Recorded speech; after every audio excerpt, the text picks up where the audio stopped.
Welcome to Beardo Top 5, where we play 5 scary, real clips. So turn down the lights, pull over your blanket, and don't get scared.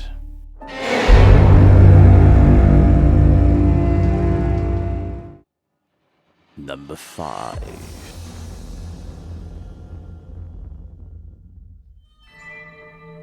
On the 12th of June, 20 Netisova Life uploaded this terrifying clip.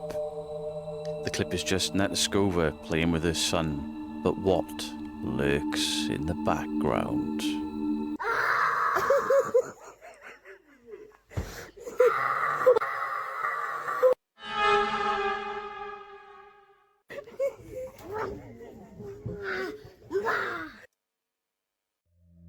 The story goes that Netisova and his son were alone in the home.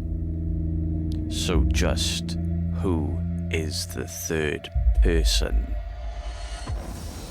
Or could we just say that there is just a third person there, and the only reason that they are looking so out of colour is because they're too far back from the camera's focal point? You decide. So we're going to take a proper look as a debunker.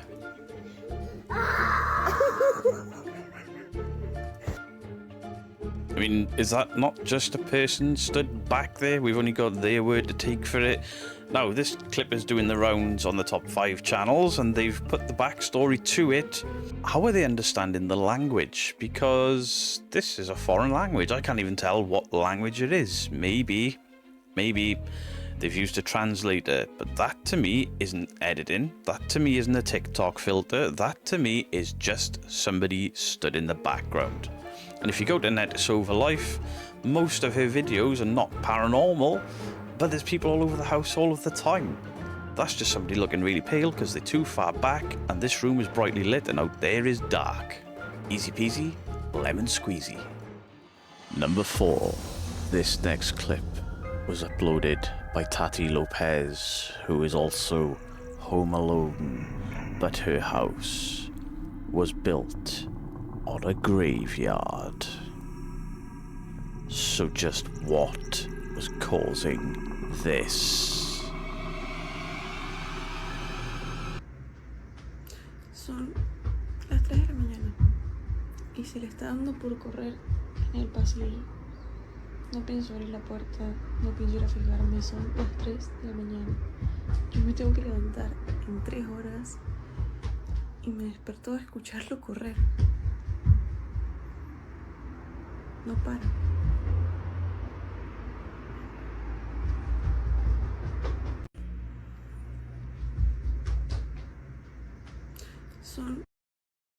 Now, her house wasn't built in a graveyard. I just made that up like other top channels do. They just put their own narration in. Listen to the sound. Listen to the It is the exact same sound clip looped. It's an overlay, and when she's flipping the camera back and forth, the volume doesn't change. Tati Lopez, no need to be scared in your own home, and you know it because you overlaid those sounds. Top 5 channels, saved you adding this clip in. Number 3. And in this next clip, again from Tati Lopez, whose house is not built in a graveyard. She claims to be home alone, yet if you watch the back wall, you will see something that should not be.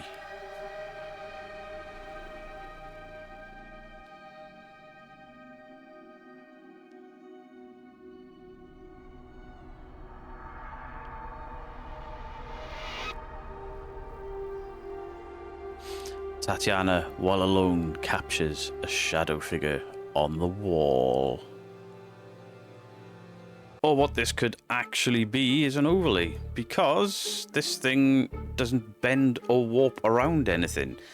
And when the TV or the light changes in the room, the shadow just disappears.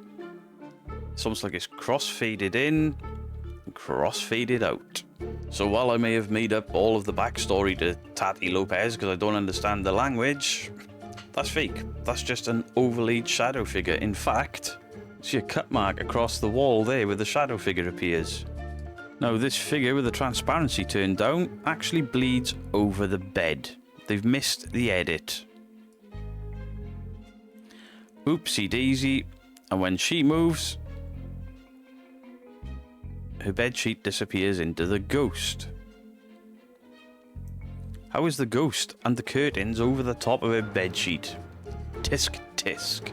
I mean, you decide. Number 3. This next clip was uploaded on the 14th of June 2023, and this is from PG Stories Official. PG claims that he's finally captured a ghost on camera, but you've got to play it safe so the baby doesn't get scared. Watch the lunch bag as a demonic entity is at play here. You got such pretty shoes. Hi, how are you? I didn't know you were here. Here. This clip is absolutely terrifying. Demons trying to steal somebody's lunch. And we have seen this clip before. What actually happens is he bends down, puts down his granddaughter, the bag slides off, he tries to catch her, and as he flicks his arm, he just throws the bag out. This has been doing the rounds for ages. Number 1. I can't be asked for this, I give up. There's a reason for what I've done here today. There's a reason why I've used certain sounds from Epidemic Sounds. There's a reason I've put on a stupid voice. It's because top 5 creators, one in particular, seems to be a bit pissed at debunkers, or specifically me. And I'm assuming because he won't answer me, it's because we're stealing his work. That's how easy it is. They can use AI to zhuzh up things before the clips, but most of the time they're making up stories.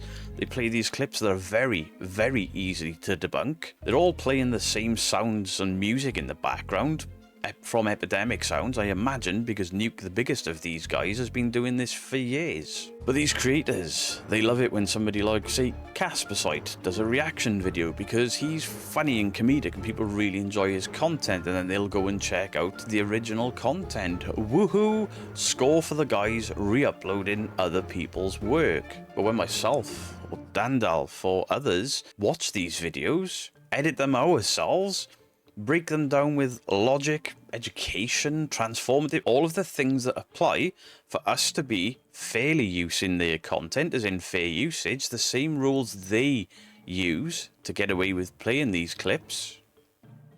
That's bad. Is it not really hypocritical or like double standards for these top 5 channels to get so pissed at debunkers for using their videos when they are just using other people's videos? They upload them, they chuck some spooky music on there, they drop the tone of their voice sometimes, they just use AI because it's proper lazy. There's more and more AI images blending in before and after the shots. What is the difference between them doing that and then debunkers reacting to their content and the clips that they have uploaded from other people and breaking them down? Why, we're doing the same thing, just on different sides of the coin. Some top 5 channels, they don't seem to have an issue. Some top 5 channels get in on the joke and have a bit of a laugh. I've spoken to some top 5 creators in the past and they were like, yeah, cool, do what you want. Just don't call me a dickhead. Some top 5 channels, just leave us alone. I've never had a copyright claim or a strike from Nuke. I've never been asked not to react to Nuke. Slaptam once called us party poopers and had a bit of a whinge about us. That was years ago and he seems to have chilled out with it. I know at one point Nuke told people they had to leave things 3 months before they could react to his content so he could get the maximum views. And I was like, oh, that's fair enough. But you're just uploading other people's work and attaching your own narrative to it. That's what I'm doing, really. Except I'm looking from a place of logic and truth. So what is the difference? And obviously you'll have seen Monday's video by now. Hopefully you've seen Monday's video, where a content creator put out a clip saying that somebody had actually died. It was captured on CCTV and it was all linked to a curse. And it wasn't. It was a movie. It was a movie that I saw last year, because I watch a lot of foreign horror movies. So while we can shout ethics at the fakers and the ghost hunters and the psychic mediums, the top 5 channels shouldn't be allowed to just do whatever they want and then try to silence criticism or even politely ask people not to use their content when all of their content is no different to the debunkers' content other than tone. They want to make everything creepy, we want to get to the truth. So yeah, a bit of a short video, but a bit of a fun video with Beardo's top 5. Do please let me know what your thoughts are in the conversation down below. Much love to you all. Beardo out.